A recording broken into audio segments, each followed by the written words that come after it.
We understand that Nigeria's tech economy was contributing less than 1% of the GDP in 2001. Today, it's contributing over 13% to the country's GDP. And only recently, the government revealed that the Bank of Industry has approved about $20 million, a tech fund to MSMEs, and also the Central Bank of Nigeria is offering another 90 billion naira of loans, soft loans to small-scale agric enterprises.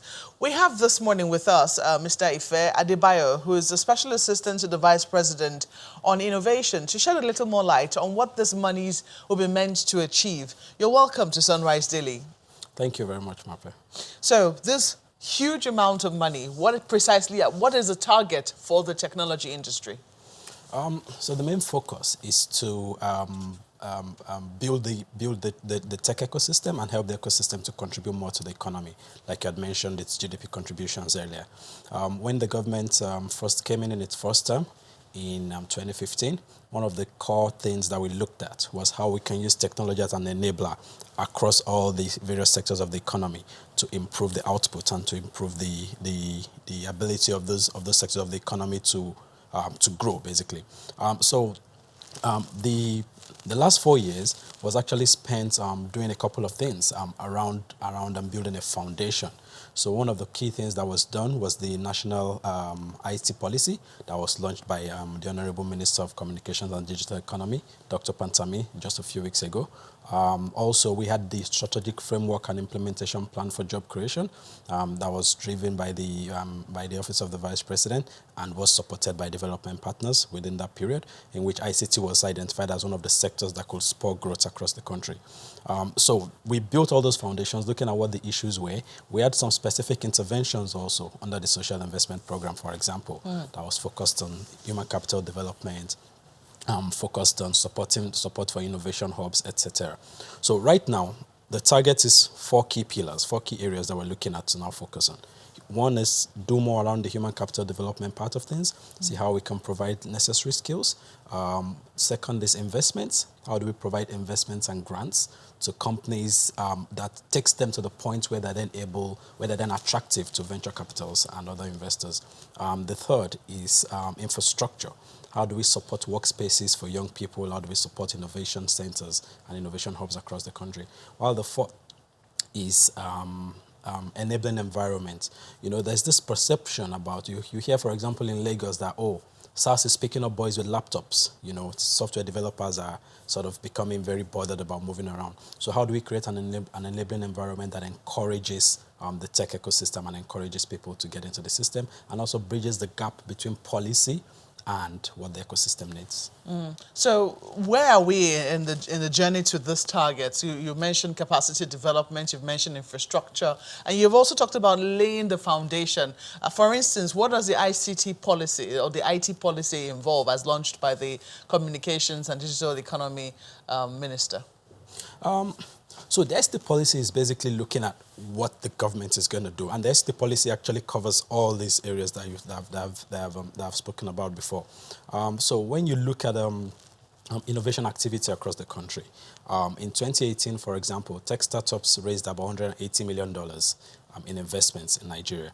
But when you look at 95% of that fund was raised by startups in Lagos. So for there to be proper economic growth, there has to be a spread of activity. So what we did was to look at, do an innovation mapping of the whole country, look at the areas where there was potential. So when you go to a place like Kaduna, there's a lot happening. You know, when you go to a place like Adamawa and Borno, there's a lot happening, but they don't have that support because there's nobody really looking at them. When you go to Port Harcourt, when you go to Enugu, you see a lot of things happening.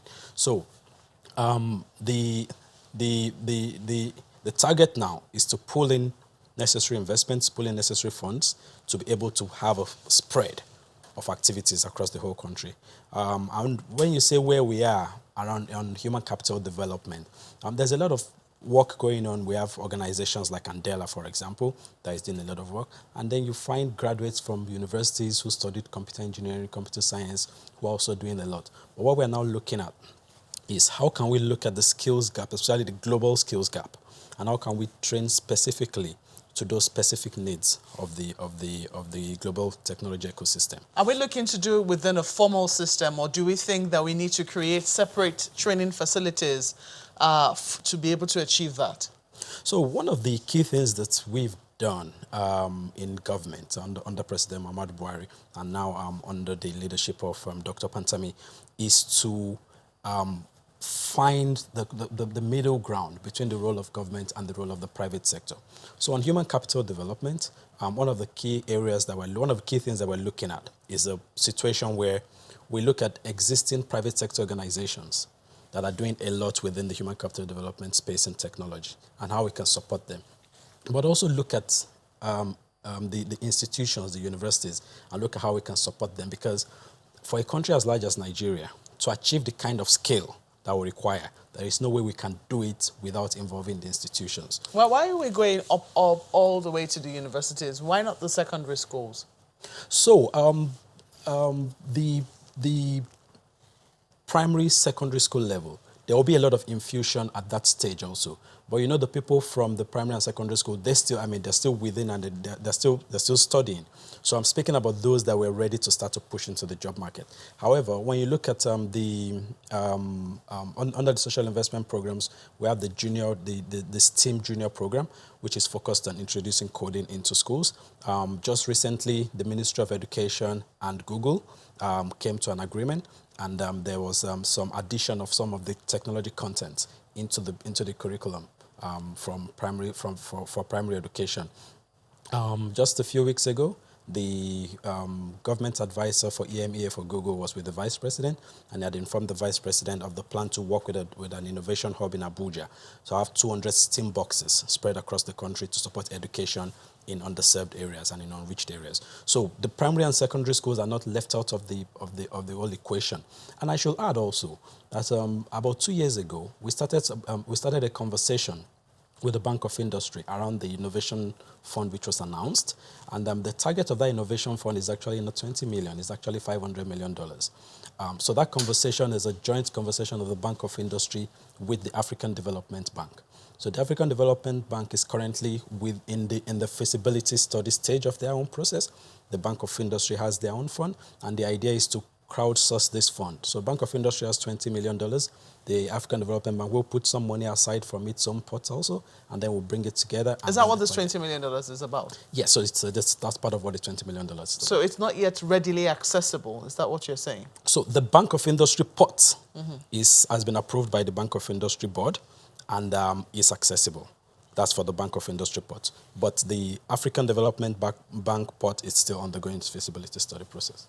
Okay. So for those who are looking to access this, because we understand that, I mean, it's one of the pillars which you mentioned, the fact that you want to make startups attractive to venture capitalists. But in the meantime, a lot of them complain about not being able to access funds because not a lot of banks understand their business sometimes. So for those who are looking to say this money that is now available from the Bank of Industry, what do they need to apply for it? So there are three models that have been looked at for the fund, considered for the fund. So the first is we're going to work with existing venture capital organizations and match them. So if you fit the investment criteria of a venture capital and you need, say, $1 million, the bank is going to match the venture capital. So that way it de-risks the fund of the bank, because then the bank knows that you've gone through a certain process to be able to meet the requirements, the investment criteria for the venture capital.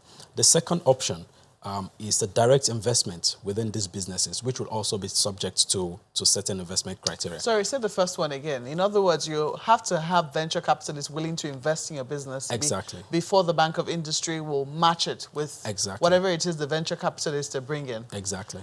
Isn't that counterproductive? No, it is not, because what you find also is a lot of the venture capital organizations are weighing their risk. So with government coming in, government is reducing that risk. So as a venture capital, so it's two ways. As a venture capital, instead of giving you $1 million, I can now give you 500, while government gives you 500. So my risk has reduced by 50%.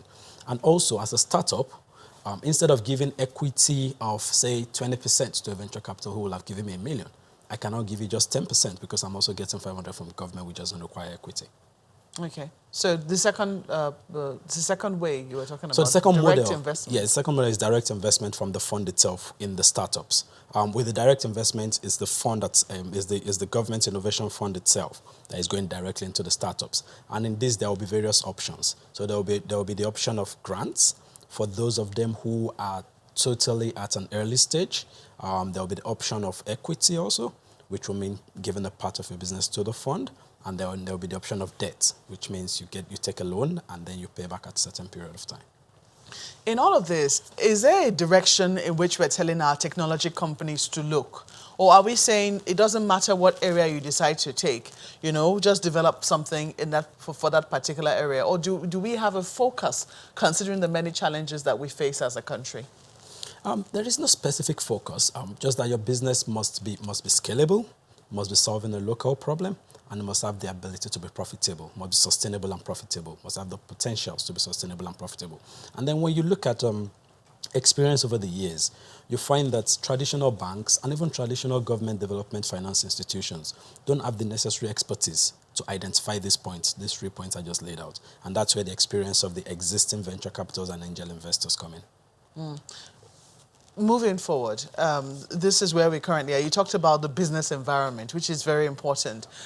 Do you think that we'll have a situation where more traditional institutions, and not the banks here, for instance, law enforcement agencies, understand the tech industry? Maybe we have an area within law enforcement that deals with the tech industry. Maybe we also have litigation lawyers who will be involved strictly with quarrels that could arise in the tech industry as well. Because you talked about the business environment, and for a number of them, they find it a real challenge. There was a time that I think they were crowdsourcing funds just to be able to, will I say, fight litigations in court against policemen who mistake software developers for Yahoo boys.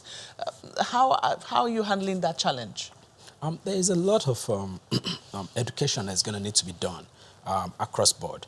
And I think one of the key issues that we have in the tech sector is that technology people are pretty smart people, and so there's this whole arrogance to government. Like, I really don't care about government. I don't need government. I can just do what I need to do and get it done on my computer.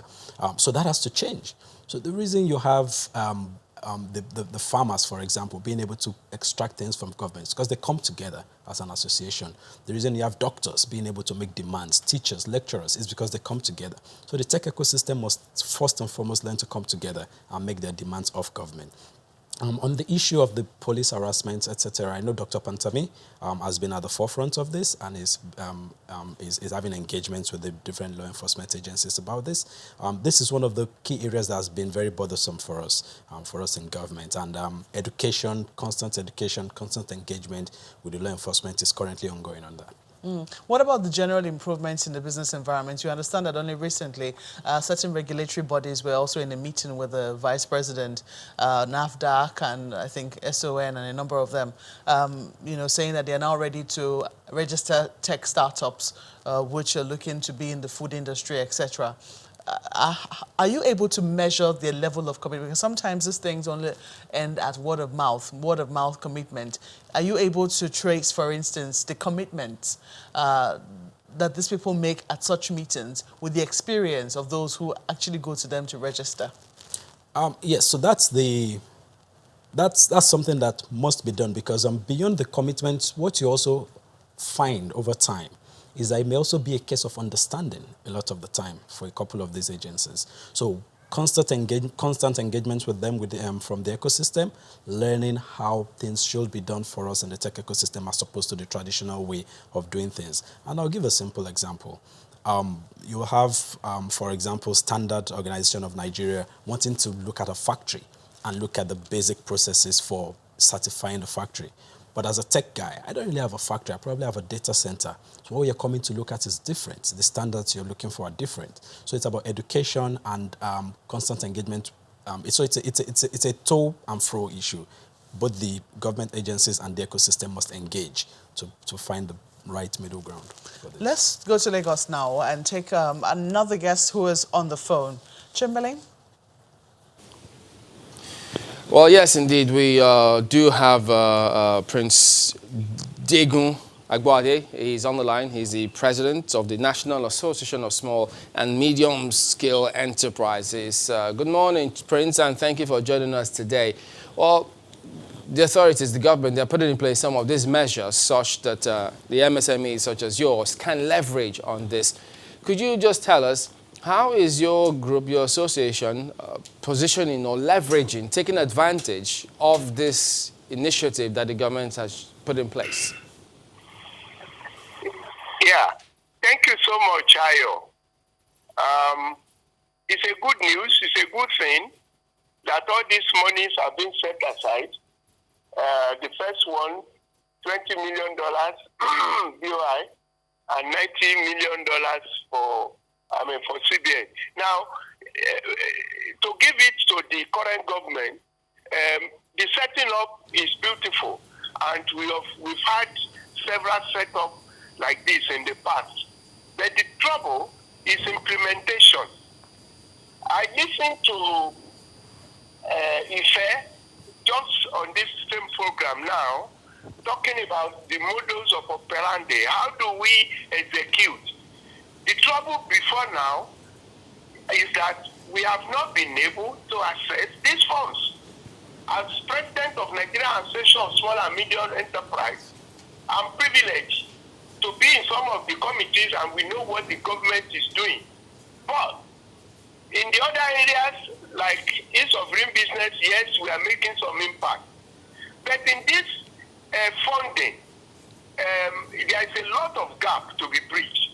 And I would suggest that for the execution, the one that wears the shoe knows where it pinches.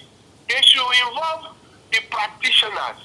I know it's not for only existing MSMEs, like he said, for new enterprises, all that we know. But for existing, we have not been able to access.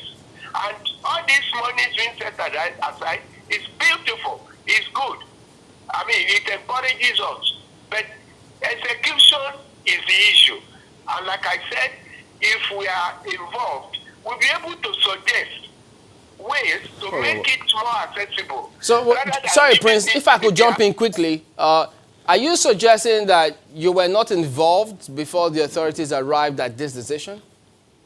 No, we didn't know anything about this before they set up this. And now that they've set it up, it's a good thing. Knowing about it is the priority of government. But now, the ball should be in our court as well. Okay. Because you don't save somebody's head behind him. But Prince, now that the government has come up with this particular one, how would you suggest they approach this such that the MSMEs, the purpose for which the funds were set up, one can indeed be utilized? I'm talking about accessibility to the funds. Well, if I will rely on what the essay to the Vice President said this morning about administering the fund, he mentioned two categories. He said one, they would send it through existing venture capital and direct investment. All these two suggestions, each of them has separate implications. Implication on how to go about it and what are the negative things we should try and block. So, giving the money to existing venture capitalists, it has never worked. I'm not a pessimist. I'm not saying this will not work. Okay. But why was the fact that it failed? One moment. You are aware, of course, that you've been working with the Small and Medium Enterprises Development Agency. That's a federal government agency. Isn't there a role that agency, SMEDAN, could have played in this intervention so that the members of your organization can access these facilities of government? You are right. I agree with you. We are close to SMEDAN. Like SMEDAN is the government side, of MSME Nigeria. NASME is the private side. So the public and private in this instance must work together. So SMIDAN is an agency of government. Yes, and SMIDAN is pulling its way. And in fact, by the virtue of my position, I am a board member of SMIDAN. And the way things are conducted, if SMIDAN is brought in, SMIDAN is closer. All right. And All right, the Prince. problems. All right, Prince Dagon, we appreciate your thoughts, but we need to get to the essay so he can equally just give a word or two before we wrap up. But thank you very much indeed for talking to us this morning. Markwe? Thank you so much. Thank you so much. Indeed, do you want to quickly respond to what he said? Yeah, so very quickly on SMIDAN. So SMIDAN is the Small and Medium Enterprise Development Agency of Nigeria. However, this fund is very specific for the technology ecosystem. So that's why you will see, for example, as part of the administration of the fund, the National Information Technology Development Agency is very active. That's NITDA. That's NITDA, yes. And NITDA has been involved in the process to the build-up of the fund. Also, he mentioned engagement with the ecosystem. Before the setup of this fund, one of the key things that we did, spend the whole of November and December doing, was actually stakeholder engagements. So we spent a lot of time speaking to stakeholders on the phone and actually visiting specific stakeholders in Lagos, in Abuja, in Kaduna, in Anambra, all over the country. So stakeholder engagement has been very key. And I think because this is very tech-focused, maybe that's why the president of NASME is not aware of a couple of these things. Okay, well, we have to thank you for sharing your thoughts with us this morning and shedding a little more light on how to access this $20 million tech fund for MSMEs. Ife Adebayo is Special Assistant to the Vice President on Innovation. Thank you for coming on Sunrise Daily. Thank you very much for having me. Well, that's where we leave it on the program this morning. Thank you so much for watching. I'm Maupe Ogun Yusuf. Yes, I'm Chamberlain Uso. I know some people are making plans to access that fund. Yeah. I'm Karaoke Kill. And I'm Ayo Makinde. Have a wonderful day.